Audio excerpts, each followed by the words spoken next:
ठीक दोस्तों, आज हम स्टार्ट करेंगे क्लास 11th का एक चैप्टर है sequence series, sequence and series. ये चैप्टर हम आपको पढ़ाएंगे आज। क्लास 11th का है सीक्वेंस एंड सीरीज। देखिए, सीक्वेंस एंड सीरीज, सबसे पहले हम बात करते हैं सीक्वेंस सीरीज के बारे में बात करते हैं।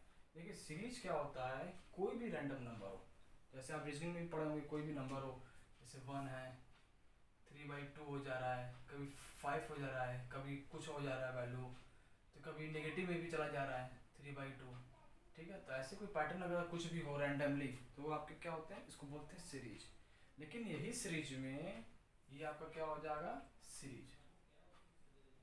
ठीक, अगर यही सीरीज में क्या हो कि हमें पता चल रहा हो कि कुछ एक पैटर्न चल रहा हो, कुछ पैटर्न फॉलो कर रहा है। कैसा पैटर्न, जैसे मान लीजिए 1, 3, 5, 10, 17, 19। ये जो आपको पैटर्न, आपको इसको देखने से क्या लग रहा है कि पहले 1, फिर 3, फिर 5, फिर 10, फिर 17, फिर 19। ये जो पैटर्न चल रहा है मतलब इंक्रीज कर रहा है। कितना इंक्रीज कर रहा है ये डिसाइडेड नहीं, लेकिन ये कि बढ़ रहा है। अगर कोई सीरीज आपका रैंडमली अगर क्या कर रहा हो, इंक्रीज कर रहा हो, या फिर रैंडमली क्या कर रहा हो, डिक्रीज कर रहा हो, कुछ भी हो, ठीक, तो इसको हम क्या बोलते हैं, सीक्वेंस। ये आपका सीक्वेंस होता है। पहले आपको सीरीज सीक्वेंस में क्लियर होना चाहिए। और यही जो सीक्वेंस है, इसका एक स्पेसिफिक ऑर्डर हो। स्पेसिफिक ऑर्डर का मतलब है कि नेक्स्ट टर्म हमें पहले बताओ, जैसे पहले ये था, दूसरा हमने आपको ये बताया, और तीसरा जो है अगर इसी में कोई डेफिनेट ऑर्डर, जैसे 1, 2, 3, 4, अब इसके बाद का टर्म क्या हो, आपको पता चल रहा है कि 5 ही होगा। मतलब ऐसा पैटर्न, ऐसा सीक्वेंस जिसमें आपको खुद पता चल जाए कि नेक्स्ट टर्म क्या होगा, तो वो आपका सीक्वेंस क्या होता है, इसको बोलते हैं प्रोग्रेशन। इसी का नाम होता है प्रोग्रेशन। ठीक है, तो देखिए जैसे मान लीजिए 2, 4, 6, 8, 10, ये भी आपका क्या होगा, प्रोग्रेशन ही होगा। बोलिए, ठीक है, ये आपके सीरीज, सीक्वेंस और प्रोग्रेशन। तो प्रोग्रेशन आपके कितने टाइप्स के होते हैं, टाइप्स ऑफ प्रोग्रेशन के बारे में अगर बात करें, प्रोग्रेशन के अगर बारे में बात करते हैं, तो ये 3 तरह का प्रोग्रेशन होता है। पहला अर्थमेटिक, अर्थमेटिक प्रोग्रेशन। ठीक, एक होता है जियोमेट्रिक प्रोग्रेशन। ठीक, और एक होता है हार्मोनिक प्रोग्रेशन। ठीक, तो 3 तरह के मेन जो बेसिकली हैं। वैसे तो और भी सीरीज है, स्पेशल सीरीज भी है, वो भी आप देखिए प्रोग्रेशन उसी के अंदर ही आता है, स्पेशल सीरीज,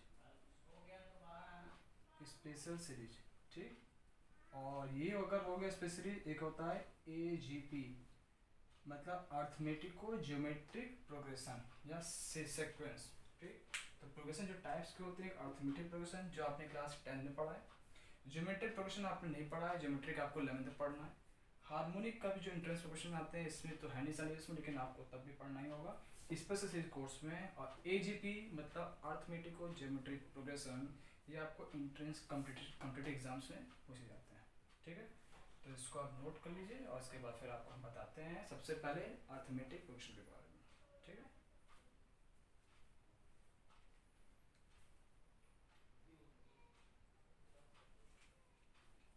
देखिए दोस्तों, सबसे पहले हम बात करते हैं अर्थमेटिक प्रोग्रेशन।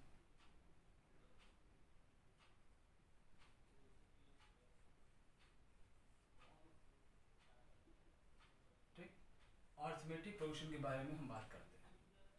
तो देखिए, अर्थमेटिक प्रोग्रेशन होता क्या है, सबसे पहले आपने 10th में पढ़ा भी होगा, if A1, A2, A3 series चल रहा है AN are in AP, arithmetic progression if A1, A2, A3 up to N are in AP। अगर ये अर्थमेटिक प्रोग्रेशन है, तो जानते क्या है डिफरेंस, क्या ये फर्स्ट टर्म होता है, ये सेकंड टर्म होता है, ये थर्ड टर्म होता है, और इसको हम क्या बोलते हैं, nth टर्म। एपी सीरीज का कंडीशन क्या होता है, A2 में से A1 को हम क्या करते हैं, सबट्रैक्ट करते हैं, ठीक। A3 में से A2 को हम क्या करते हैं, सबट्रैक्ट करते हैं। अगर किसी दो का या जितने भी डिफरेंसेस हैं सब इक्वल, मतलब कि जो टर्म ले रहे हैं उससे जस्ट प्रीसीडिंग टर्म को क्या करते हैं, माइनस करते हैं। अगर हम A3 लेंगे तो A3 में से जस्ट पहले वाले को माइनस करेंगे। अगर हम A4 लेंगे तो A4 में से A3 को माइनस करेंगे। अगर ये डिफरेंस आपका इक्वल आ गया then we can say that this progression is AP progression, arithmetic progression में होगा। एग्जांपल लेके चलते हैं, जैसे एग्जांपल है 2 4 6 8, ठीक। तो इसमें देखिए 4 में से 2 जाएगा या फिर 6 में से 4 जाएगा, डिफरेंस तो आपका 2 ही आ रहा है। अगर डिफरेंस बराबर आ रहा है इसका मतलब सीरीज आपका एपी में होगा। अगर सीरीज एपी में है, जैसे मान लीजिए कि ये हमने मान लिया, स्टार बना रहे हैं, if A1 A2 A3 A4 ये सीरीज AN, अगर ये आर इन AP, अगर ये AP में है जिसका फर्स्ट टर्म क्या हो, स्मॉल हो, और कॉमन डिफरेंस क्या हो, स्मॉल d हो, तब क्या होगा, पहला टर्म आपका first term will be A, second term A plus D, third term A plus 2D, fourth term A plus 3D, और इसका n टर्म क्या होगा, A plus n minus 1 into A n minus 1 ही क्यों होगा, देखिए जरा, अगर 2 है तो सिंगल D हो रहा है, 3 है तो एक कम हो रहा है, फोर्थ है तो एक कम हो रहा है, अगर n है तो n से एक कम क्या होगा, n माइनस 1। ये मतलब an जो होगा आपका A plus n minus 1 into D होगा।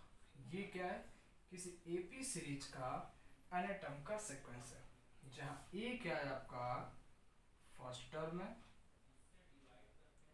n क्या होता है, नंबर ऑफ टर्म होता है, D क्या होता है, कॉमन डिफरेंस होता है, और an क्या होता है, nth टर्म होता है, ठीक। तो ये AP सीरीज का जनरल टर्म का इक्वेशन है, इसको हम लिख रहे बगल में जनरल इक्वेशन, ठीक है, ये जनरल इक्वेशन, ठीक। ये बराबर A plus n minus 1, n number of term, A first term, D common difference, और n क्या है, nth टर्म। जैसे एक छोटा सा क्वेश्चन है कि an is equal to 5n plus 3 है, सबसे पहले चेक करना है कि ये AP में है कि नहीं। एक चीज़ ध्यान दीजिएगा, जितने मेरे लीनियर होते हैं टर्म्स, लीनियर का मतलब ax प्लस बी के फॉर्म में, an प्लस बी के फॉर्म में, लीनियर देखिए है, n का अगर पावर 1 है तो उसको बोलते हैं हम लीनियर, और जितने लीनियर होते हैं वो सारे मेरे टर्म्स क्या होते हैं, AP में ही होगा। अगर किसी सीरीज का सीक्वेंस का n टर्म आपको दिया हो, आप पूछे चेक करिए AP है कि नहीं, तो डेफिनेटली क्या होगा, वो AP में होगा ही होगा, क्यों, n के पावर 1 है। देखते हैं मैथमेटिकली उसको प्रूफ करते हैं। अगर n की जगह 1 रखेंगे तो A1 मिलेगा, 5 इंटू 1 प्लस 3 कितना हो गया, 8। अगर n की जगह 2 रखेंगे तो 5 इंटू 2 प्लस 3 कितना हो जाएगा, 13। n की जगह 3 रखेंगे तो 5 इंटू 3 प्लस 3 कितना हो जाएगा, ठीक है। तो A1 A2 A3 से मिला। तो अब देखिए इसका डिफरेंस जरा निकालिए, A2 माइनस A1 या A3 माइनस A2, A2 में से A1 माइनस करेंगे 13 माइनस 8 और 18 माइनस 3, ये डिफरेंस कितना है 5 का, और ये डिफरेंस कितना आ रहा है 5 का, डिफरेंस बराबर है तो सीरीज आपका AP में होगा। इसी में एक सेकंड क्वेश्चन है, पूछ रहा है कि फर्स्ट 3 टर्म, तो फर्स्ट 3 टर्म भी आपका निकल गया, ये भी मिल गया, फर्स्ट 3 टर्म पहला टर्म ये है, दूसरा टर्म ये है, तीसरा टर्म ये है। n की जगह एक बार 1 रखेंगे तो फर्स्ट टर्म मिलेगा, n की जगह 2 रखेंगे तो सेकंड टर्म मिलेगा, n की जगह 3 रखेंगे तो थर्ड टर्म मिलेगा, ठीक है। तो इसमें 2 क्वेश्चन थे, सबसे पहले चेक करना था AP में है कि नहीं, AP में है, और फर्स्ट 3 टर्म निकालना है, तो देखिए A1 A2 A3 की वैल्यू भी निकल गई, ठीक है दोस्तों। कोई कन्फ्यूजन हो इसमें तो आप पूछ सकते हैं, ठीक।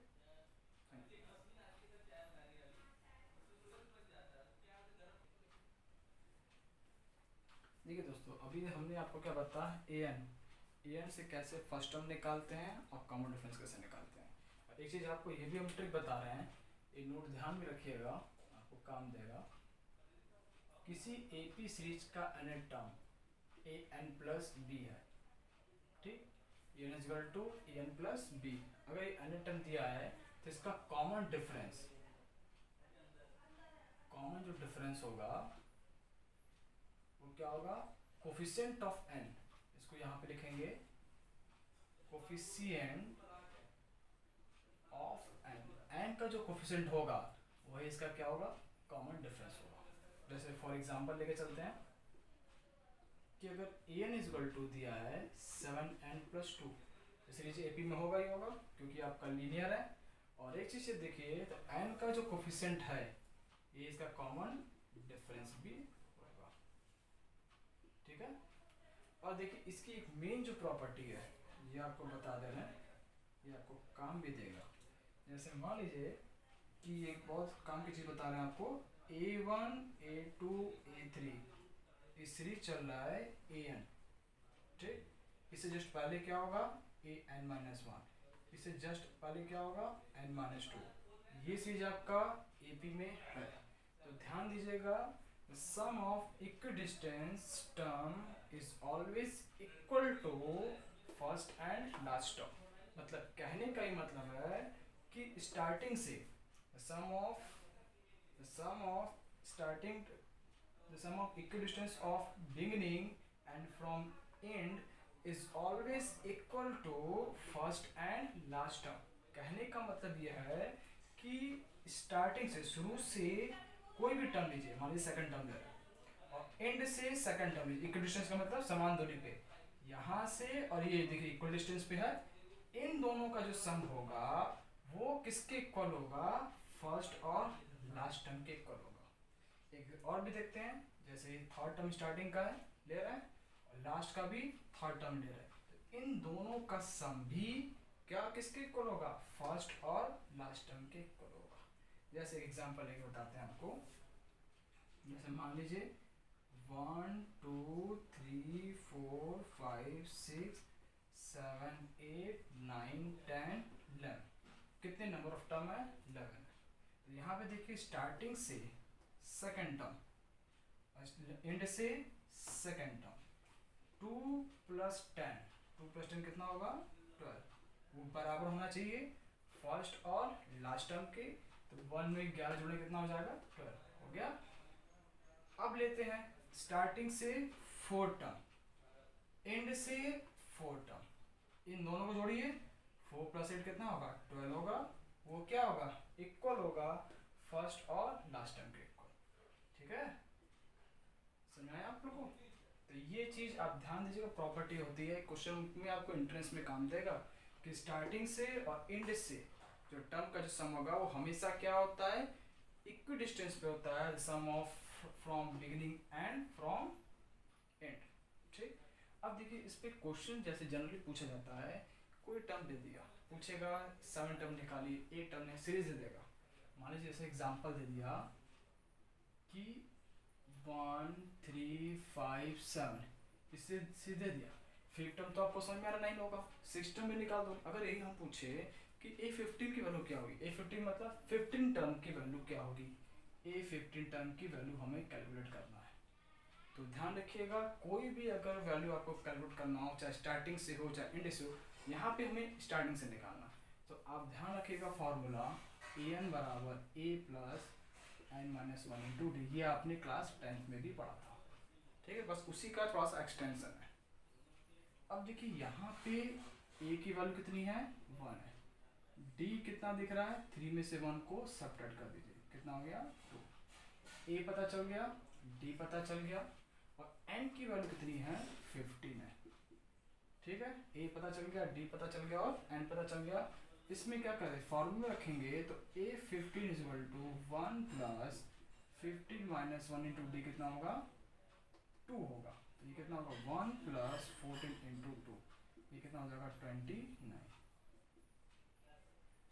बोलिए क्लियर हो गया, A15 वाली कितनी हो जाएगी 29, तो ये आपकी वैल्यू हो गई, ठीक है दोस्तों। कोई कन्फ्यूजन होगा तो आप हमसे कांटेक्ट करके पूछ लीजिएगा, ये निकालते हैं।